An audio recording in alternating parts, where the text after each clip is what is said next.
मंचासीन समाज को संरक्षक महोदय माननीय MC सिंह साहब, आदेश कार्यक्रम को चुनाव अधिकारी पनि हुनुहुन्छ,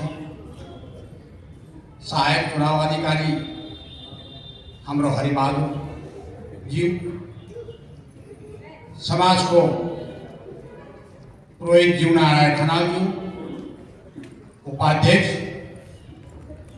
उपाध्यक्ष हाम्रो NDS थापा रमेश थापा जी, उपाध्यक्ष हाम्रो MP छेत्री जी साहब, महामंत्री जीवेश उपाध्याय जी और हाम्रो समाज को समस्त पदाधिकारीगण, महिला समिति को अध्यक्ष अमृता शाह जी, उपाध्यक्ष संगीता थापा जी, सचिव सावित्री खत्री जी लगायत समस्त महिला समिति को पदाधिकारीगण और हाम्रो बीचमा सम्मानपूर्वक आउनु भएको गोर्खा सहयोग एसोसिएशन को राष्ट्रीय अध्यक्ष श्री रमेश सिंह छेत्री जी, निर्मथा गोर्खा कल्याण समिति को अध्यक्ष RB गुरुङ साहब, हाम्रो समाज को संरक्षक HP पौडेल साहब लगायत समस्त समाज को पदाधिकारी, जिल्लाबाट आउनु भएको सम्मानित हाम्रो जिल्ला शाखाको पदाधिकारीहरू, उपस्थित समस्त सदस्यगण, कार्यकारी सदस्यगण, उपस्थित समस्त महानुभाव,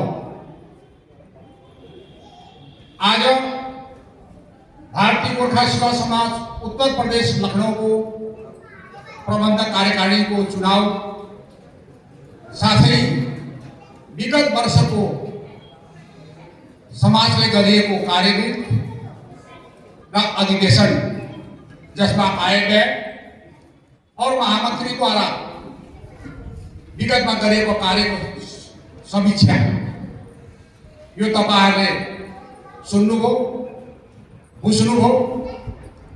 कुन प्रकारबाट यो भारतीय गोर्खा सेवा समाज पूरा उत्तर प्रदेश को 10-12 लाख भारतीय गोर्खाको सेवा गर्दै अगाडि बढेको छ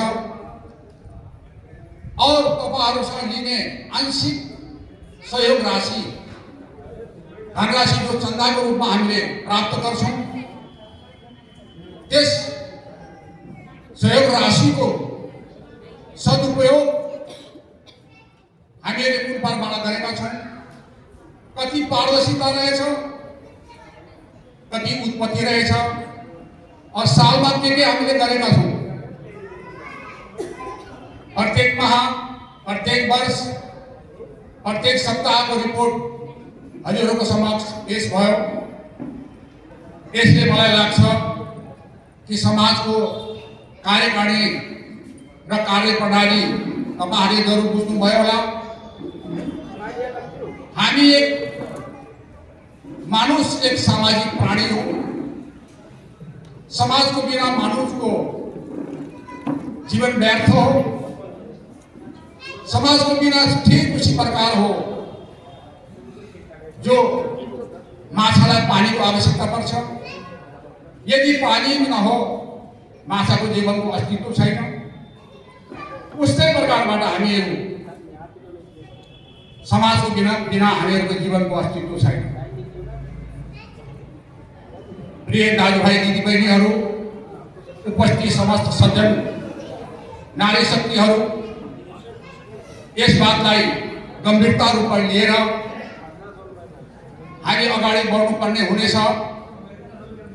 विभिन्न जाति समुदायमा विभिन्न संघ संस्थाहरूको उनीहरूको कार्यप्रणाली, उनीहरूको एकजुटतालाई देखेर पनि हामीले सीख लिनुपर्ने आवश्यकता छ। आज हामी जस्तो गोर्खा सहयोग एसोसिएसनको रमेश सिंह छेत्रीज्यूले भन्नुभयो, हामी बटेका छौँ और कटेका छौँ। यस मुद्दामा म यो भन्न चाहन्छु कि उत्तर प्रदेशको 12 लाख 10 लाख 12 लाख गोर्खा समुदायलाई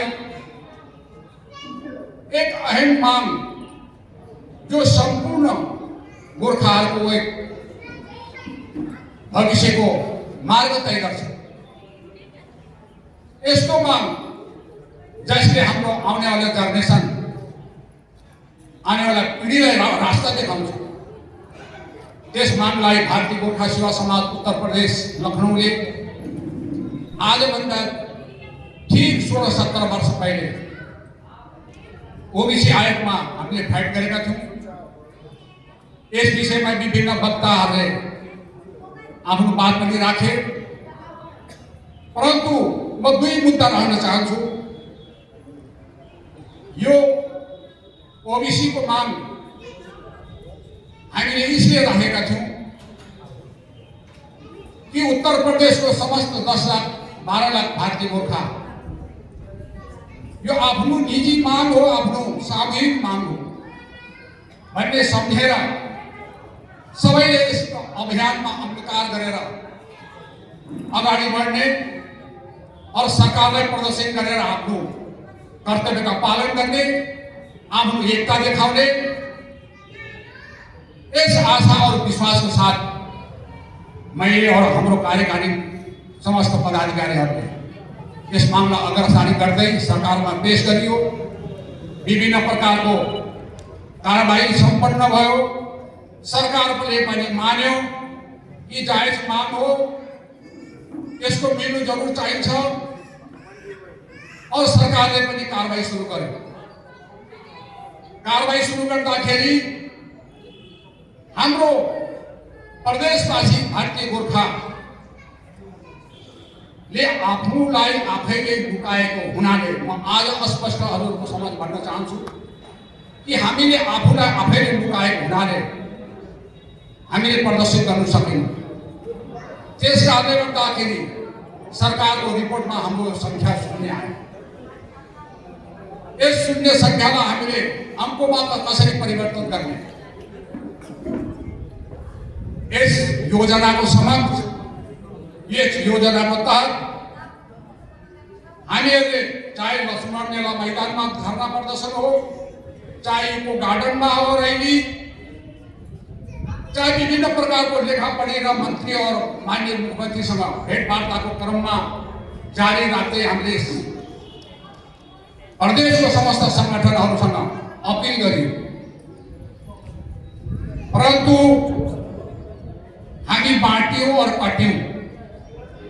त्यस कारणले गर्दा हाम्रो सुनाई सरकार स्तरमा हामीले पूर्ण रूपमा बोल्न सकिएन।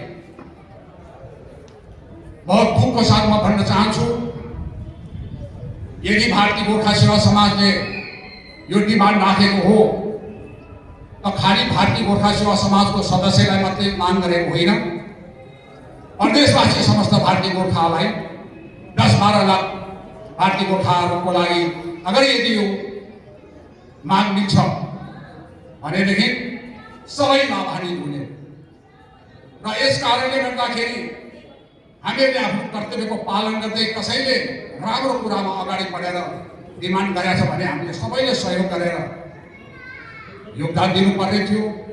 तर दुर्भाग्यवश आज वो माहौल हामीले हुन सकेनौँ। धरना प्रदर्शन गर्यो, कोही आउने नै, यति संख्यामा भयो उति संख्यामा भयो, कुरा जुटेन, जुहुम भएन, सरकारलाई हामीले आवाज पुर्याउन सकेन। यस्तो भन्दै हामीहरू आफ्नो आफ्नो स्थानमा चुपचाप बसियो। अन्य संगठनहरूले पनि कोही आह्वान गर्दाखेरि उनीहरू सबै एकजुटता भएर अगाडि बढ्थे। तर हाम्रो गोर्खा समुदायमा दुर्भाग्य रह्यो कि यस्तो हामीहरूको सौभाग्य प्राप्त भएन। धेरै दुःखको साथ म आफै खुम्चिएर आफ्नो समाजकै द्वारा जो पनि हुन सक्छ, लक्ष्य कहाँ पुग्न सक्छ, निरन्तर जुन प्रकार कछुवा र स्यालको रेसमा हामी कछुवाको चालमा हामी हिँड्दैछौँ। आज पनि आह्वान गर्दैछौँ कि आओ अब त सम्हाल्नु जाऊ, एक हौँ, अगाडि बढौँ, हामीहरूले आफ्नो समयमा जो कार्य गरौँ वो हामीले अगाडि आउने जेनेरेसनलाई अवश्य हामीले बाटो देखाउँ। हामीले के गरेर जाउँ त आने वाले पाउला। त्यस्तो बाटोमा भारतीय गोर्खा सेवा सङ्घ हिँड्दैछ। आज पनि म आह्वान गर्दैछु, हामीहरूले कारबाहीको तहत जिल्लाधिकारी जो सर्वेको कार्य हुँदैछ त्यस सर्वेको कारबाहीमा हामीहरू क्रमवार चल्दैछौँ। लखनऊ स्तरमा कहीँ कहीँ सर्वे भइसक्यो, बाँकीमा समस्त कागज पत्र पुर्याएर हामीहरूले आफ्नो नामिनेसन सरकारले मागेको थियो। सङ्गठनसँग सहयोग मागेको छ, पदाधिकारीको नामिनेसन गरियो कि यो पदाधिकारीले सहयोग गर्नेछ यो क्षेत्र यो तहसिलमा भनेर हामीले हाम्रो सरकारलाई नाम पनि दियौँ पदाधिकारीको। त्यसको प्रत्येक तहसिलमा त्यो नाम पनि गइसक्यो। अब केही दिन पछि अवश्य नै पूछताछ र हामीहरू उहाँ हामीलाई सोध्नेछन् कहाँ कसरी के गर्ने हो, कति कहाँ हाम्रो बसोबासी छ। यसको आँकडाको साथ अवश्य रिपोर्ट हामीहरूको सर्वे हुनेछ लखनऊ स्तरमा। यस्तै प्रकार प्रदेशको 10 जिल्लामा सरकारले जो रिपोर्ट मागेको छ त्यो रिपोर्ट हामीहरूको सही सलामत अगर आयो भनेदेखि हामीहरूको ओबीसी मिल्नुला आज मिल्ने छ, भोलि मिल्नु छ भन्दा आजै मिल्नु। परन्तु हामीले त्यो माहौल बनाउन सकेका छैनौँ र आज फेरि यस मञ्चको माध्यमबाट म हजुरहरूलाई आह्वान गर्न चाहन्छु, अपिल गर्न चाहन्छु, निवेदन गर्न चाहन्छु कि आउनेवाला समयमा यदि संस्थाद्वारा कोही धरना या रैलीको आयोजन गरिन्छ ओबीसीको भेन्डरमा तो हामीहरूले आफ्नो घरबाट निक्लेर उसमा भाग लिउँ र सरकारलाई आफ्नो हितको प्रदर्शन गरौँ। यस विषयमा धेरै म अगाडि नजान बढ्दै, किनकि आज हाम्रो भारतीय गोर्खा सेवा समाज उत्तर प्रदेश लखनऊको प्रबन्ध कार्यकारिणीको चुनाव पनि छ। यसको साथै हाम्रो कजरी 30 महिला समिति यो हडतालिका 30 मा परिवर्तन गरेको छौँ। हामीले हडतालिका 30 महिला समितिको गठन पनि हामीले आज यही गरिनेछ जस्तो विगतमा गरियो। उस प्रक्रियाको लागि हाम्रो मान्य चुनाव अधिकारी महोदय आफ्नो कार्यवाही अगाडि बढाउँदै जानु भएको छ। हामीहरूको कार्यक्षेत्र पुरा उत्तर प्रदेशमा लानुको लागि जिल्ला जिल्लामा हामीले शाखा गठन गर्दैका छौँ। यहाँबाट दूर सुदूर जिल्लामा हामीले आफ्नो प्रदर्शन गर्दै आफ्नो कारबाहीको प्रदर्शन गर्दै सबै जिल्ला शाखा अन्तर्कार गर्दै हामी अगाडि बढेका छौँ। हाम्रो जिल्लाबाट पनि आज यहाँ उपस्थित हुनुभएको छ, म उहाँहरूलाई बहुत बहुत धन्यवाद दिन चाहन्छु। यस्तै प्रकारबाट जो जिल्ला शाखा आज उपस्थित छैनन् उहाँलाई पनि म अपिल गर्न चाहन्छु कि आफ्नो यस मुहिममा भाग लिउन्। अब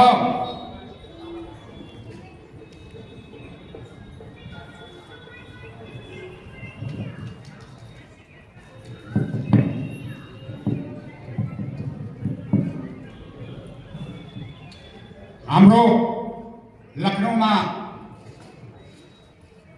पूर्वमा 7 संगठन लखनऊमा कार्यरत छ। उस्तै प्रकार जिल्ला जिल्लामा कार्य संगठन और अन्य संगठन पनि छन्, जसमा मुख्य रूपमा भारतीय गोर्खा परिषद जो दार्जिलिङमा सिलगढीमा यसको कार्यालय प्रधान कार्यालय सिलगढीमा छ और राष्ट्र स्तरमा यो संगठनलाई मान्यता पाएको छ। उस संगठनमा हामी आबद्ध भयौँ। आज कार्यरत छ हाम्रो उत्तर प्रदेशमा पनि, तर जो सहयोगको आकांक्षा हामीले गरेका थियौँ वो सहयोग हामीलाई दिनु सकेन। हामीले यो सङ्घ र त्यो सङ्घ, मेरो सङ्घ र तेरो सङ्घ छोडेर हामी एक आह्वान हौँ। मेरो आह्वान थियो कि उत्तर प्रदेशको समस्यालाई उत्तर प्रदेशकै सदस्य उत्तर प्रदेशकै सङ्घले अगाडि बढेर हामीले हासिल गर्नुपर्छ और बाहिरबाट कोही आएर हामीलाई हातमा केही कुरो थोप दिँदैन, हामीले लडेर हिँड्नुपर्छ। त्यस कारणले गर्दा उत्तर प्रदेशको सङ्गठनद्वारा नै हामीले यो मागलाई हासिल गर्नुपर्छ। सरकारसँग वार्तालाप चलिरहेको छ। माननीय योगीजीको समक्ष पनि हामीले यो वार्ता राख्यौँ। उहाँ पनि आवश्यक कारबाहीको लागि तयार हुनुहुन्छ, तत्पर हुनुहुन्छ। अब किनकि समय धेरै भयो और चुनाव पनि गर्नु छ, म आफ्नो किनकि हाम्रो कार्यकाल 5 वर्षको थियो, सरकारले 5 वर्षको मान्यता दिएको थियो। हामीले उस मान्यताको आज पुरा गर्यौँ। यस 5 वर्षीय कार्यकाललाई म आफ्नो कार्यकारिणीलाई भङ्ग गर्न चाहन्छु। उसको बाद कार्यकारिणी भङ्ग गर्ने पश्चात नयाँ सिरेबाट नयाँ कार्यकारिणी प्रबन्ध कार्यकारिणीको चुनाव हुनेछ। सबैले नामिनेसन गरेर यहाँ राखिसकेका छन्। यदि कोही छुट्या छ भने पनि आफ्नो ब्याकडेटमा हस्ताक्षर गर्नु सकिन्छ र हामीहरूले नक्सल नामिनेसन गरिसकेका छौँ।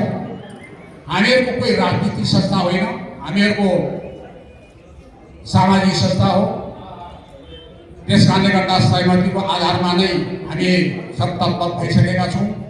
कतिपय यदि कोही पदमा 1-2 जना छ भने उसको पनि हामीले अहिले समक्ष राखेर सहमति गर्ने प्रयास गर्नेछौँ।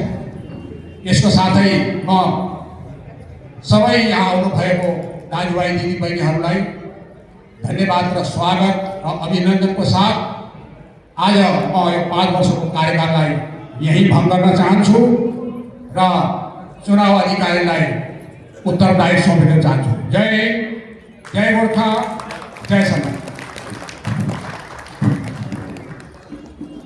धन्यवाद अध्यक्ष जी। अध्यक्ष जी ने आज विधिवत यहाँ पर जो हमारे को संगठन थे तो मैं भंग करियो।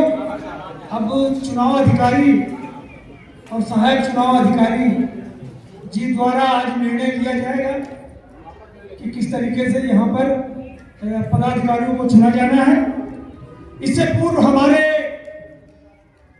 प्रचलित पूरे प्रदेश भर में प्रचलित रमेश सिंह जी अभी मंच में आए थे और उन्होंने, चूंकि आप जानते ही हैं, शायद हमको लगता है कि पूरे भारत भर में रमेश सिंह जी को लोग जान गए हैं कि इन्होंने मल्टी गोरखा सहयोग एसोसिएशन बनाया है। और बहुत खुशी की बात है क्योंकि गोरखा के संबंध में अगर कोई भी कार्य होता है तो हम सबको खुशी होती है। हम चाहते हैं कि दिनों दिन प्रगति करे, बढ़े आगे। और चूंकि इनका जो उद्देश्य है, उद्देश्य को हम लोग देखते रहते हैं और चंदा भी क्या क्या आ रहा है वो भी हम लोग देखते रहते हैं।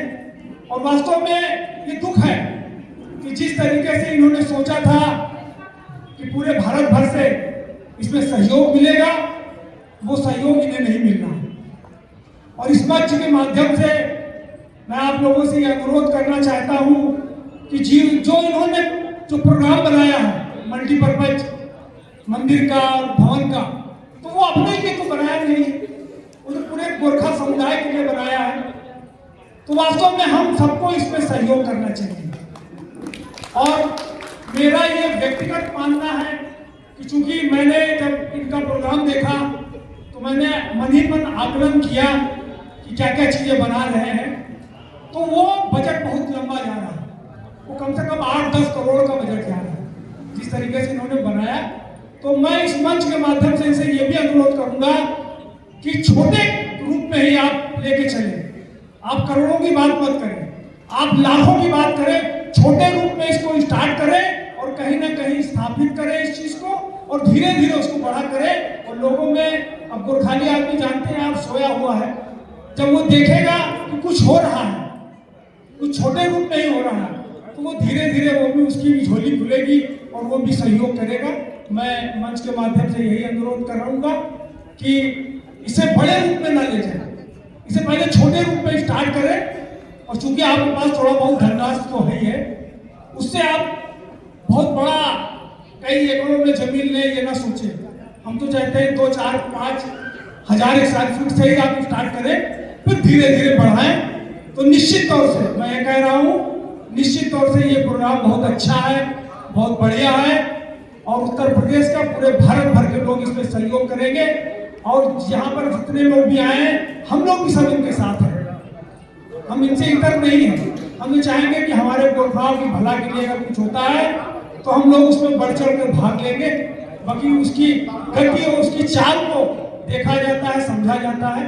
तो हम चाहते हैं कि वो गति चाल थोड़ी सी बहुत तेज है, उसको थोड़ा सा धीमा करना पड़ेगा, छोटे रूप में सोचना पड़ेगा। तो धीरे धीरे लोगों की जेबें खुलेगी और आपका सहयोग बढ़ेगा। और चूंकि आज ये एक ऐसी संस्था का आज यहाँ पर विस्तार कहें कि 1968 में एक पौधा लगाया गया था। 1968 में एक पौधा लगाया गया था और वो पौधा आज वृक्ष बन गया। और उस वृक्ष की देखभाल के लिए ही आज पदाधिकारियों का चयन हो रहा है। तो हम ये चाहते हैं कि अगर हम पुराने लोगों को भी याद नहीं करते आज का दिन, तो ये अतिशयोक्ति नहीं होगी। क्योंकि जिन लोगों ने इस समाज को संवारा है, सजाया है, इस वृक्ष रूपी समाज को जल दिया है, उन लोगों को भी याद करना चाहिए। तो उसमें हमारे श्री जगत बहादुर, स्वर्गीय जगत बहादुर खड़का जी, जिन्होंने इस समाज के लिए अपना तन मन धन दिया, दिल बहादुर सूबेदार जी, उनका पैर टूट गया था, फिर भी वो समाज के लिए जो साइकिलों से जो है हर घरों में जाते थे। ऐसे लोगों को नहीं भूलना चाहिए। और अभी कैप्टन विजय सिंह जी, पूर्व में ये भी हम लोगों के समाज में, इसी समाज में पदाधिकारी रहे, उन्हें भी हमें नहीं भूलना चाहिए। उनका भी स्वर्गवास हुआ। हम समाज वाले जब हम लोग को पता चला कि कैप्टन साहब नहीं रहे, तो हम लोग गए थे उनकी अंत्येष्टि में। देखिए, समाज का मतलब यह है कि हम आपके साथ दुख में भी खड़े हैं और सुख में भी खड़े हैं, बस हमें याद करिए। इसी में हमारे पदम बहादुर छेत्री जी, पदम बहादुर छेत्री जी ने इतना काम किया है कोविड में कि हम उसका विवरण नहीं दे सकते। कोविड में लोग डर के मारे घर में छुपे बैठे हुए थे, कहीं ऐसा ना हो कि हमको भी कोविड हो जाए। मगर पदम जी ने अपने गोरखाओं को कोने कोने में जाके उनको राशन उनको दिया, राशन बांटा। उन्होंने कोविड से वो डरे नहीं, ऐसे योद्धा थे। और उसमें हमारे पदम लाल जी, जो अपने तेलीबाग क्षेत्र के हैं, उनका भी बड़ा सहयोग है। हमें पता है कि जब हम लोग छोटे छोटे थे तो हमारे घरों में मीटिंग हुआ करता था, तो पदम लाल जी और ये जगत बहादुर खड़का, दिल बहादुर सूबेदार, सब आया करते थे। और वास्तव में अगर आज मैं खड़ा हूं तो इन्हीं विभूतियों की वजह से खड़ा हूं। क्योंकि वो लोग आते तो कहते थे कि तुम युवा लोग भी समाज में आओ, तुम युवा लोग भी समाज में आओ। वो लोग प्रेरित करते थे, प्रेरणा स्रोत यही लोग हैं, तो पुराने लोग। तो हमको चाहिए कि हम लोगों को इन पुराने लोगों को भी आज याद करना चाहिए। उसी में श्रीमती कौशल्या थापा जी भी हैं, जो हमारी माता श्री हैं। तो लगभग 13 साल तक कचरी की महिला समिति की अध्यक्षा रही। उन्होंने भी बहुत बढ़ चढ़ के काम किया और महिलाओं की जितनी भी समस्या होती थी, उन समस्याओं का वो खुद निराकरण करती थी। एक बार की बात बताएं, हमारी मम्मी को पता चला कि एक गोरखाली बेटे ने किसी की पत्नी को 4 बाग में ले जाके वहां उसने रख लिया, भगा के ले गया, रख लिया। और हमारी मम्मी को ये बात पता चला, तो मम्मी गुस्सा गई। उन्होंने 4-5 महिलाओं को लिया टेम्पो में भर के और उस घर पे पहुंच गए और उसे कहा खोलो। दरवाजा खोला, देखा कि वो आदमी और उसकी पत्नी हुई थी। उसको वही झापड़ मारा और उसकी पत्नी को खोसा और उसके पति को, वो पति भी साथ में था, उसको कहा चल ले जा। कहते इस तरीके की बहादुर थी मम्मी। क्योंकि बाद में मैंने कहा मम्मी इस तरीके से आपको नहीं करना चाहिए था, अगर मान लो पुलिस केस हो जाता, कोई बात हो जाती तो बड़ा बबरा, अरे पुलिस नहीं छोड़ो, जिसको पत्नी से होना चाहिए बेचारा रुई ना के चल, उसे खोस के लाके वो पत्नी उसको दे दिया। तो इस तरीके के काम हमारी मम्मी ने भी किया और वास्तव में आज हम खड़े हैं तो इन्हीं लोगों के आशीर्वाद से हम यहाँ खड़े हैं। और ऐसा ही जज्बा हम लोगों को होना चाहिए समाज सेवा के लिए। और जितने भी लोग यहाँ पर हैं, हम सबसे ये अनुरोध करेंगे कि आप लोग तन मन धन से समाज के साथ जुड़िए और हम आपसे वादा करते हैं आपके दुख में सुख में हमेशा आपके साथ रहेंगे। अगर किसी भी तरीके की आपकी अगर समस्या होगी उसके साथ ही समाज आपके साथ सदैव आपके साथ खड़ा आपको नजर आएगा। और चूंकि आज ये प्रोग्राम यहाँ होना है, इसमें सब पदाधिकारियों का चयन होना है, हम चाह रहे हैं कि शांतिपूर्वक ये चयन हो जाए और जो हम लोगों की 68 वर्षों से जो बनी हुई है इस समाज की, जैसे तैसे भी चल रहा है, जिस तरीके से अगर प्रगति करना चाहिए समाज वो प्रगति नहीं कर पा रहा, वो हम देख रहे हैं, उसका आकलन कर रहे हैं, मगर क्या करें, इसीलिए कि इस लोगों का सहयोग नहीं मिलता। अगर आप सब लोग अगर घर घर से सहयोग मिलने लग जाए ना तो ये समाज कहाँ का कहाँ पहुँच जाएगा, मगर बहुत से लोग सहयोग नहीं देते हैं, फिर भी हमारा किसी तरीके से समाज चल रहा है। आज हम इस समाज को एक नया रूप में एक नई तरीके से एक नई गति देने जा रहे हैं, उसमें आप सबकी भागीदारी रहेगी तो ये समाज दिनों दिन प्रगति उन्नति करेगा और हम शासन प्रशासन से और तेजी से उनसे अपनी मांगों को रखेंगे। धन्यवाद।